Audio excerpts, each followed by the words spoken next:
Ya, kami telah terhubung dengan Vice President World Management Bank Rakyat Indonesia, Martua Handrika Panggabean. Selamat pagi, Pak Martua. Selamat pagi, Mas Ya, Gibran. ketika kita melihat The Fed, Pak Martua memberikan sinyal bahwa aksi tapering off akan bisa dimulai sebelum akhir 2021 ini. Namun demikian, kalangan ekonom dan juga pengamat ekonomi ini menilai bahwa sekalipun tapering off dimulai, The Fed akan merealisasikannya lebih hati-hati untuk meminimalisir terjadinya taper tantrum seperti di tahun 2013 lalu. Tapi bagaimana sebenarnya Bapak memaknai rencana dari tapering off ini? Ya, terima kasih Mas Gibran. Ya, saya sendiri berpikir ya bahwa tapering off ini memang dilakukan oleh Amerika dalam hal ini The Fed ya untuk satu ya memang mengurangi kebijakan pembelian surat utangnya ya karena melihat kemarin itu beberapa kali memang inflasinya itu cukup tinggi atau di luar dari eh, target The Fed sehingga dilakukan pengurangan pembelian surat utang. Ya. Jadi mereka melihat, tapi kembali ya seperti tadi sudah disampaikan juga, mereka akan sangat hati-hati melakukan ini karena banyak faktor yang harus dipertimbangkan, seperti memang kondisi unemployment-nya mereka, kemudian kondisi inflasinya tentu saja, ya, karena ditakutkan seperti terjadi efek tantrum yang dulu ya, tapering tantrum yang dulu, dan itu tidak diharapkan tidak terjadi lagi. Itu jadi kalau dilihat sekarang atau saat ini The Fed itu sudah lebih komunikatif ya dalam menyampaikan kebijakan-kebijakannya sehingga memang akan dimaknai lebih baik ya atau efeknya itu tidak akan menimbulkan volatilitas yang cukup tinggi karena memang nanti negara-negara lain pun yang memang kemungkinan berdampak karena apa ya karena ini The Fed ya kita cerita Amerika Serikat jadi akan berdampak apapun yang mereka lakukan atau kebijakan yang diberikan oleh The Fed itu tentu saja akan mengaruhi negara lain namun karena komunikasinya sudah lebih smooth sudah lebih baik negara-negara lain juga akan mampu mengambil kebijakan baik bank sentralnya maupun departemen keuangannya untuk memaknai atau untuk mengurangilah dampak dari kebijakan dari The Fed itu sendiri bagi masing-masing negara. Demikian, Mas Gibran. Ya, Pak Martua, ketika kita melihat menurut Bapak itu sejauh manakah sebenarnya dampak dari aksi tapering off the Fed yang perlu kita antisipasi terhadap berbagai instrumen investasi di pasar keuangan Indonesia seperti saham, surat utang maupun reksadana ke depannya? Ya, kalau dilihat ya, salah satu yang kemungkinan besar akan terpengaruh adalah nilai tukar. Ya, artinya peluangnya menjadi besar bahwa US dollar akan menguat. Tapi kembali ya, ini kita lihat memang akan sesuai dengan kondisi masing-masing negara ya.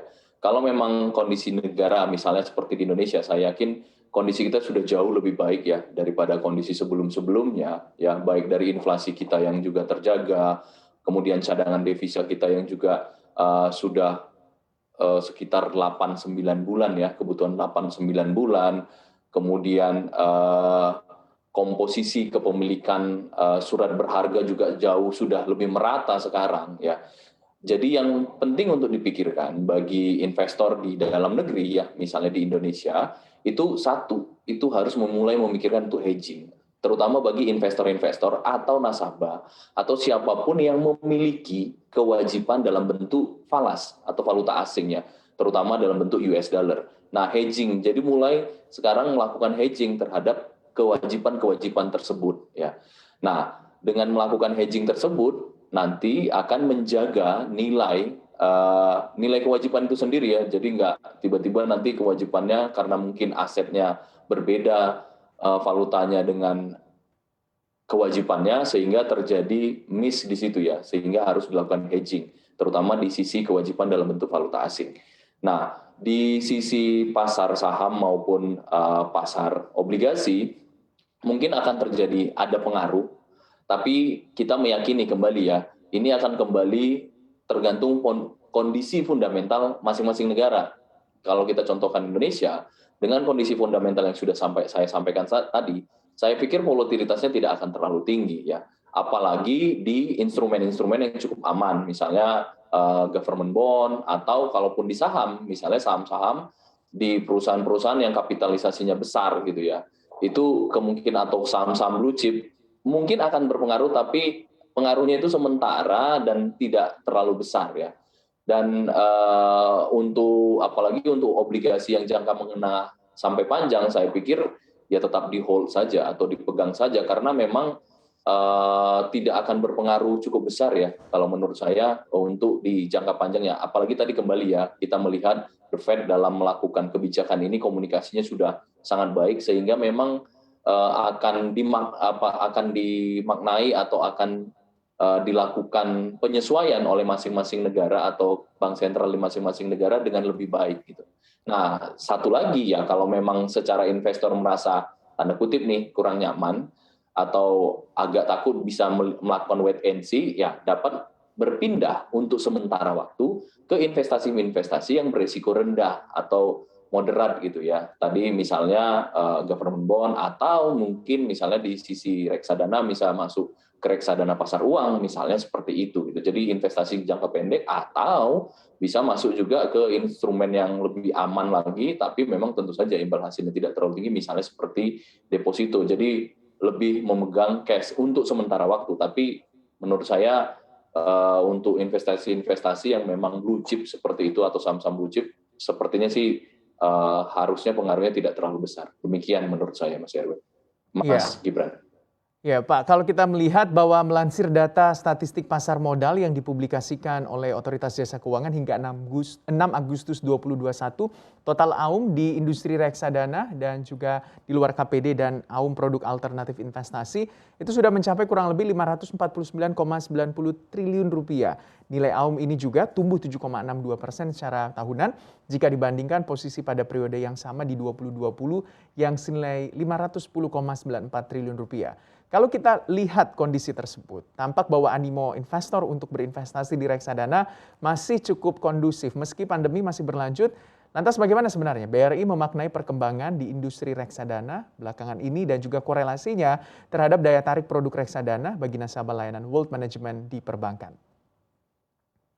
Ya, kalau di BRI sendiri memang kita melihat ya, atau mencatatkan pertumbuhan yang cukup signifikan ya. Jumlah investornya itu naik sekitar 77% year to date.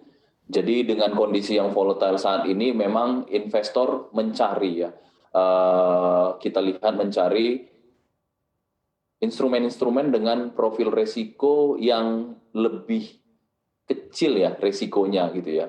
Dan tujuan investasinya juga memang disesuaikan kembali ya, kembali sesuai dengan profil risiko, tapi memang yang cukup aman atau yang volatilitasnya rendah atau risikonya rendah itu lagi sedang dicari saat ini ya.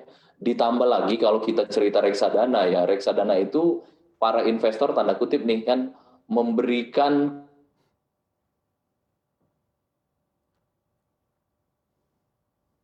dana atau investasi yang dilakukan. Jadi nggak perlu mikir gitu ya. Yang mikir cukup manajer investasinya aja. Sehingga memang akan beralih ke investasi reksadana ini dan melihat manajer investasi yang memang qualified lah ya, yang memang dipercaya seperti itu.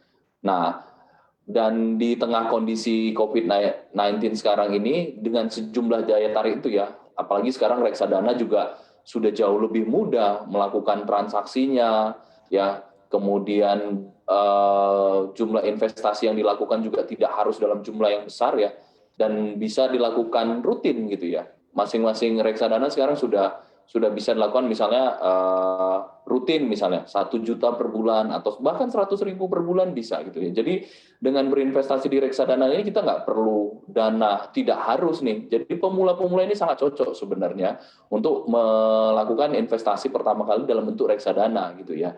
Jadi ada manajer investasi yang memang sudah tersertifikasi yang melakukan investasinya, kemudian resikonya juga kita bisa pilih tergantung reksadananya ya. Kalau kita memang menurut kita adalah orang dengan profil risiko yang konservatif, kita bisa melakukan pembelian di reksadana pasar uang gitu, atau reksadana pendapatan tetap seperti itu. Tapi kalau kita sudah mulai agresif, kita bisa melakukan di campuran ataupun saham gitu. Jadi hal-hal ini dan kondisi yang ada yang membuat memang saat ini reksadana di market itu memang mengalami pertumbuhan yang cukup signifikan, Mas Gibran. Demikian.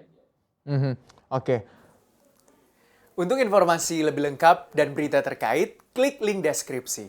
Dan jangan lupa juga untuk download aplikasi CNBC Indonesia yang tersedia di Play Store dan juga App Store. Jangan lupa subscribe ya.